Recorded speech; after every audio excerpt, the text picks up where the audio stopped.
So the first poem, since we're in the midst of deep panic about who the next president is going to be, everyone is just sort of wants to kill themselves right now. I once wrote this poem a long time ago about sort of like a nightmare of if I became president, or sort of a dictator president, I guess. It's called His Induction. My oath here tonight is I'll die with my hand on the Oxford Bible. The last president's name on my tongue, like the last town I sacked. When I fall on my sword, I'll fall on my sword so well, I'll put Rome to shame. I'll wait for your donkeys to go crazy and trample me home. It's your men who'll tattoo my face on their feet when they war dance. It's your women who'll stitch my name in their linens and soil them. In each town you name in my honor, you'll name smithereens. In each elm you plant in my honor will wilt me a portrait of leaves.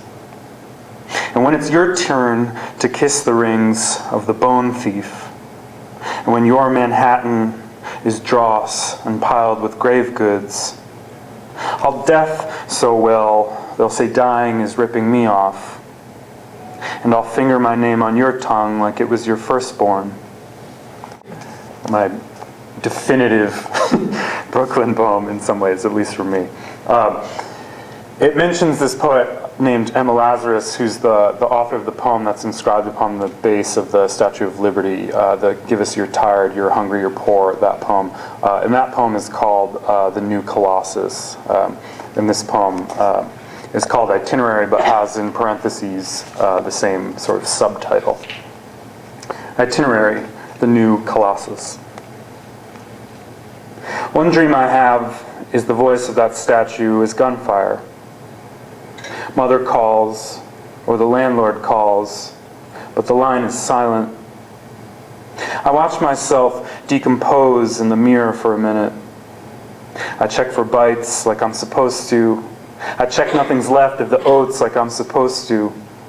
I wait for a word to appear in my alphabet soup like I'm supposed to, but my friends swoop down like owls and fly into the wall. They tell me what I owe, and screech, and fly into the wall. And I watch myself and think how mother dressed a wound. And I dress myself and think how father cleaned a fish. And Heidegger, of all people, tells me 3 dangers threaten that sort of thinking. There's one I call liberty. There's one I call oats. There's one I call what I owe. Which means soon the landlord will come and admire my soot. His heaps, he'll wonder. Which of his heaps will he bless? His hand inside my hand is like holding a handful of poppies. Or no, it's like a handkerchief a child dipped in milk. And when I leave my apartment, I'll count the women without children. If I don't, I'll count their children's broken guns. And when the train to work stalls beneath the river, I'll try not to say how close the end of the self comes. It's like a handful of poppies, or no, it's like the bowl they rest in, or no, it's like the water filling them both. Each possesses nothing the water coming through this window won't. Which means soon I have a dream I take the city down with me. I strike the name of my company from the building. When a friend writes the word wisteria, she disappears, and when the elevator falls a story, I use this strange word God. And when a man I've met introduces himself, he collapses. Which means soon the bees forget. Which means soon the colony collapses. And when I tell one of the workers to tell me how she works, how I work is my business, she says, and collapses. And when I'm home, I undress how my father rinses an apple. I rinse my mouth how my mother undresses a man. The play I go see is the man playing me collapses. The woman I go see it with is the voice of a gun when it backfires. And one dream I have is you visit me, Emma Lazarus. One must bless his heaps is all you'll tell me. There's one I call colony. There's one I call soon. There's one I call what collapses. I grew up in Delhi, as was said previously. So I'm trying to sort of also read some of the poems that are, if you drive around the area, you'll probably notice some of this fauna, flora, things like that. This poem's about my dad digging a weird hole in the ground with a tractor. Telegram. Then Father sent for me when the sky above his America was failing to thunder. Unbroken thing, he said, looking up, you're the color of everything exploded at once. Unbroken thing, I drink your moonshine, I wake at daybreak when you catch fire. And Mother, she watched too, like she was watching a skin heal across her soup. Start your machine, she told Father, or else I'll leave you how a verdict leaves a plea. Unbroken thing, he said, I will show you the face you show those who worship you. Unbroken thing, I'll dig you a hole and I'll fill it with water. I will give you a vanity. And then Mother left. It was summer. She gathered her miniatures and made for the border. I remember the field was like static, the mosquitoes everywhere in love or everywhere at war with each other. And Father, for 15 years with his machine, he dug his hole and he filled it with water. Unbroken thing, he said, the sky I've built does a better impression of you than you.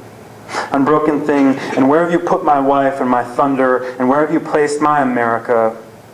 What I will do, I will send for my child, he will sing me a torch song, I will send for his hollow body.